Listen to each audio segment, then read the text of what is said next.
శ్రీలంకకు China నిఘా నౌక రాక వెనుక వ్యూహం ఏదైనా ఉందా? వద్దంటున్న రాక వెనుక నిఘానే కారణమా? దీనిపై శ్రీలంక ఎందుకు చేతులెత్తేసింది? చైనా నిఘా నౌక రాకపై భారత్ ఎందుకు ఆందోళన చెందుతోంది? చైనా చెప్తున్న పరిశోధనల వెనుక అంతకన్నా కుట్ర దాగుందా? అసలు నౌకను హంబన్ లోయకు పంపడంపై భారత్ చెబుతున్నదేంటి? Let's watch. భారత్ అభ్యంతరాలు ఆందోళనలు బేఖాతరు చేస్తూ చైనా హైటెక్ నిఘా నౌక యువాన్ వాంగ్ 5 శ్రీలంకలోని హంబన్టోట రేవు పట్టణంలోకి ప్రవేశించిందని పోర్ట్ అధికారులు వెల్లడించారు. ఇంధనం నింపుకోవడానికి ఈ రేవులో ఆగినట్టుగా చైనా బయటికి చెప్తున్నప్పటికీ మన దేశ రక్షణ కార్యకలాపాలపై నిఘా వేయడం కోసమే డ్రాగన్ ఈ నౌకను పంపినట్టుగా అనుమానాలు వెలువడుతున్నాయి. అయితే ఆగస్టు 11నే ఈ నౌక శ్రీలంకకు రావాల్సి ఉంది. ఈ నౌక రాకను అడ్డుకోవాల్సిందిగా శ్రీలంకలోని రణిల్ సింఘే ప్రభుత్వానికి భారత్ విజ్ఞప్తి చేసింది. భారత్ అభ్యంతరాలను చైనా దృష్టికి తీసుకెళ్తూ శ్రీలంక తొలుత ఆ నౌక రావడానికి అనుమతి నిరాకరించింది. కానీ చైనా నుంచి వచ్చిన ఒత్తిళ్లకు తలొగ్గి ఆఖరి నిమిషంలో అనుమతించింది. 2020లో లదాఖ్లోని గాల్వాన్ లోయలో ఘర్షణలో భారత్ చైనా మధ్య ఉద్రిక్తతలు రాజుకుంటూనే ఉన్నాయి. ఈ నిఘా నౌకతో అవి మరింతగా పెరిగే అవకాశం కనిపిస్తోంది. మరోవైపు భారత్ ఆందోళనని చైనా కొట్టిపారేస్తోంది. తమ నౌక కార్యకలాపాలు ఏ దేశ భద్రతకు ముప్పు కావని విదేశాంగ శాఖ అధికార ప్రతినిధి వాంగ్ వెన్బిన్ అన్నారు. అంతర్జాతీయ చట్టాలకు లోబడి సర్వసాధారణంగా జరిగే పరిశోధనలనే యువాన్ వాంగ్ 5 చేస్తుందని అంటున్నారు. యువాన్ వాంగ్ 5 ఒక పరిశోధన నౌక అని చైనా చెప్పుకుంటోంది. కానీ ఇది పరిశోధనలు, సర్వేలతో పాటు నిఘా కూడా పెట్టగలదు. భారత మిలిటరీ ప్రాంతాలన్నింటిపైన నిఘా ఉంచే సామర్థ్యం ఈ నౌకకుంది. యువాన్ వాంగ్ సిరీస్ లో 3వ జనరేషన్ కు చెందిన ట్రాకింగ్ నౌక ఇది. ఖండాంతర క్షిపణులు, ఉపగ్రహాలు, రాకెట్లను ట్రాక్ చేసే ఎలక్ట్రానిక్ వ్యవస్థ ఈ నౌకలో ఉంది. 750 కిలోమీటర్ల దూరంలో ఉన్నవన్నీ ఈ నౌక రాడార్ పరిధిలోకి వస్తాయి. శ్రీలంకలోని హంబన్టోట రేవులోకి ఈ నౌక ప్రవేశించడం వల్ల భారత్లోని తూర్పు కోస్తా రేవు పట్టణాల్లో జరిగే వ్యూహాత్మక కార్యకలాపాలన్నీ ఈ నౌక రాడార్ పరిధిలోకి వస్తాయి. శ్రీలంక తీరంలో ఆ నౌక ఉన్న సమయంలో భారత్ క్షిపణి పరీక్షలు నిర్వహిస్తే వాటి గురించి మొత్తం ఆ నౌక ద్వారా తెలుసుకోవచ్చు. శ్రీలంక రేవులో యువాన్ వాంగ్ 5 ఉన్నంత వరకు తమిళనాడులో ఉన్న 1076 కిలోమీటర్ల తీర ప్రాంతంపై నిఘా పెట్టొచ్చు.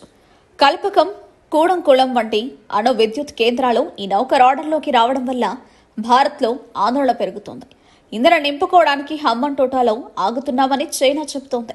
అయితే జూలై 14న చైనా నుంచి బయలుదేరిన ఈ నౌక ఇప్పటి వరకు ఏ రేవు పట్టణంలోనూ ఆగకపోవడంతో మన దేశ మిలిటరీ కార్యకలాపాలను పసిగట్టడం కోసమే వచ్చిందన్న అనుమానాలు మరింత బలపడుతున్నాయి. సముద్ర గర్భంలో సర్వేలు నిర్వహించే సత్తా కూడా ఈ నౌకకుంది. దీనివల్ల జలాంతర్గాముల గుట్టుమట్లు కూడా తెలుసుకునే అవకాశం ఉంది. శ్రీలంక రేవు పట్టణంలో చైనా నౌక ఉన్నంత వరకు ఎలాంటి శాస్త్రీయ పరిశోధనలు జరపడానికి తాము అనుమతించమని శ్రీలంక పోర్ట్ అథారిటీ చెబుతోంది. నౌకకు సంబంధించిన ఆటోమేటిక్ ఐడెంటిఫికేషన్ సిస్టమ్ ని ఆఫ్లో ఉంచాలన్న నిబంధనపైనే నౌక రావడానికి అనుమతించామని అంటోంది. అయితే హంబన్టోట పోర్టు చైనా కంపెనీ చేతిలో లీజులో ఉంది. ఈ ఓడరేవు నిర్మాణానికి చైనాకు చెందిన ఎగ్జిమ్ బ్యాంక్ $120 కోట్ల రుణంగా ఇచ్చింది. ఆర్థిక సంక్షోభాల్లో ఉన్న శ్రీలంక ఆ రుణాలు తీర్చలేకపోవడంతో చైనా మర్చెంట్ పోర్టు సంస్థ 2017లో 99 ఏళ్ల పాటు ఈ పోర్టును లీజుకు తీసుకుంది. ఈ కంపెనీ ఏ రేవు పట్టణంలో రోజువారీ కార్యకలాపాలను పర్యవేక్షిస్తోంది. ఇది భారత్కు మరింత ఆందోళన పెంచుతోంది. చైనా పీపుల్స్ లిబరేషన్ ఆర్మీ కనుసన్నలోని ఈ నౌక నడుస్తుందని అమెరికా రక్షణ శాఖ కూడా ధృవీకరించింది. అంతర్జాతీయ నౌకలు ప్రయాణించే మార్గంలో తూర్పు, పశ్చిమ సముద్ర ప్రాంతాలు కలిసే చోటుకి 10 నాటికల్ మైళ్ల దూరంలో హంబన్టోట ఉంది. ఆసియా, యూరప్ మధ్య నిత్యం 36,000 రవాణా నౌకలు తిరుగుతూ ఉంటాయి. ప్రపంచ దేశాల అవసరాలు తీర్చే చమురులో 50% ఈ మార్గం ద్వారానే సరఫరా అవుతుంది. ఈ రేవు ద్వారా పయనంతో ఆసియా, యూరప్ మధ్య 3 రోజుల ప్రయాణం కలిసి రావడంతో ఆ మేరకు చమురు ఆదా అవుతుంది. ఆర్థికంగా సంక్షోభంలో ఉన్న దేశాల అవసరాలను తీరుస్తామన్న చెప్పుకుని డ్రాగన్ దేశం తమ సొంత ప్రయోజనాలు నెరవేర్చుకుంటోంది. శ్రీలంక ఆర్థికంగా కుంగిపోయి అధ్యక్షుడు మహిందా రాజపక్స దేశం పారిపోయిన పరిస్థితుల్లో భారత్ ఆ దేశాన్ని ఎన్నో విధాలుగా ఆదుకుంది. $350 కోట్ల అప్పుగా ఇవ్వడంతో పాటు ఆహారం, మందులు, చమురు పంపించింది. అటు చైనా కూడా శ్రీలంకకు 2005 నుంచి 2017 మధ్యలో $1,500 కోట్ల అప్పుగా ఇచ్చింది. ఇప్పుడు భారత్ కూడా సాయం చేస్తూ ఉండడంతో లంకపై భారత్ పట్టు పెరిగిపోయిందన్న భయం చైనాకు పట్టుకుంది. అందుకే శ్రీలంకలో భారత్ ప్రభావాన్ని తగ్గించడం కోసం వ్యూహాలు పన్నుతోంది. ఆ దేశంలో మౌలిక సదుపాయాల కల్పనకు రోడ్డు, రైలు, విమానాశ్రయాల్లో భారీగా పెట్టుబడులు పెట్టడానికి ముందుకు వచ్చింది. శ్రీలంక కూడా అంతర్జాతీయ ద్రవ్యనిధి నుంచి అప్పు తేవడానికి కావలసిన మాట సాయాన్ని చైనా నుంచి ఆశిస్తుంది. దీనిపై ఇరు దేశాల మధ్య చర్చలు సాగుతున్నాయి. ఎవరిని నొప్పించకూడదన్న లక్ష్యంతో శ్రీలంక ప్రభుత్వం ముందుకు అడుగులు వేస్తున్నా చైనా నుంచి వస్తున్న ఒత్తిళ్లే ఆ దేశంపై అధికంగా ప్రభావాన్ని చూపిస్తున్నాయి. చైనా యాంగ్వాంగ్ 5 నిఘా నౌక సెన్సార్లు కలిగి ఉంది. భారత్ బాలిస్టిక్ మిసైల్స్ ను ప్రయోగిస్తే వాటిని ట్రాక్ చేయగలదు. ఈ మిసైల్స్ ను భారత్ ఒడిశాలోని అబ్దుల్ కలాం ఐలాండ్ నుంచి ప్రయోగిస్తుంటుంది. యాంగ్వాంగ్ 5లోని అత్యాధునిక సాంకేతిక సామర్థ్యాలను ఉపయోగించుకుని భారత క్షిపణుల పరిధి, ఖచ్చితత్వాన్ని అంచనా వేయగలుగుతుంది చైనా. దీంతో మన క్షిపణుల వివరాలు డ్రాగన్ చేతికి చిక్కినట్లవుతుంది. ఆ నౌక ఆగస్టు 22 వరకు శ్రీలంకలోనే ఉండనుంది. యాంగ్వాంగ్ 5 సముద్రంలో సర్వేలు నిర్వహించగలదు. దాంతో హిందూ మహాసముద్రంలో సబ్మరైన్ కార్యకలాపాలు సాగించేందుకు వీలు కలగనుంది. 2021లో చైనాకు చెందిన సర్వే నౌక షియాంగ్యాంగ్ హంగ్ 3 ఇలాంటి సర్వేలు నిర్వహించింది.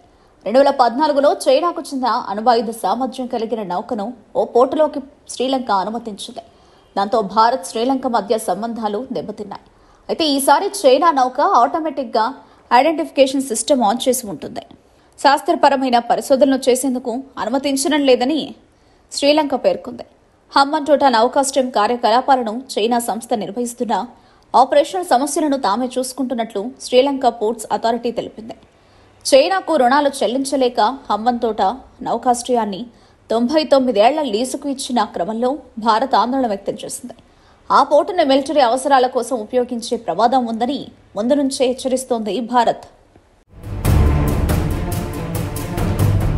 హంబన్ పోర్టులో చైనా నిఘా నౌక ఎంట్రీ ఇప్పుడు భారత్ ఆందోళనకు కారణమవుతోంది. అయితే చైనా నౌక రాక వెనుక అసలు వ్యూహం ఏంటన్నదే చర్చనీయాంశంగా మారింది ఇప్పుడు.